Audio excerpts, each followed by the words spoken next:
Здравейте хора! Здравейте хора!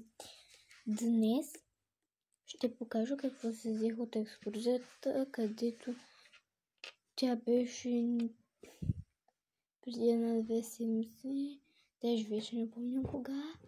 И сега ще ви разкажа как е било и да. И какво си купих. Нямаше много неща, между другото.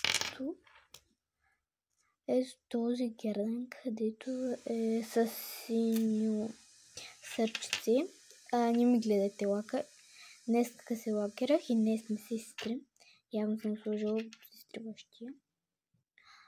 Ето, много е хубав този гердан. Второто нещо, което си купих, е ето този гердан с делфин.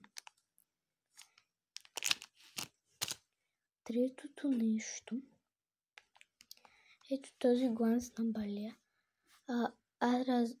Аз не видях, че има ден. Ние понеже бяхме последния ден в мола, ядохме бургери, ходихме на моловете и да. Мирише на череше ванилята, даже се пише. На мене ми харесва. Нямах много време. В последния момент отидах там. Иначе я ще взема друг гланц, обаче този го видях и не знам защо, но го взех. Пък и ми харесва. И нали, като бяхме там на екскурзията, аз взех една играчка Делфин от Делфина Аниума за спомен. На мене ми хареса екскурзията, тя беше с преспиване 2 дена, на третия се върнахме. На първия пристигнахме малко по-късно. И имаше в хотела басейн, джакузи. Аз малко се емих.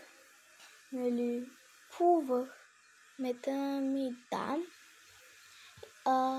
Имаше каквото искаш да ядеш. Там и да се слагаш чиниката. Беше много хубаво.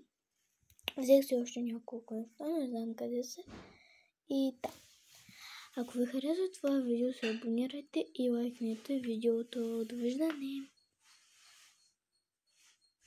Чакайте, забравя. Довиждане!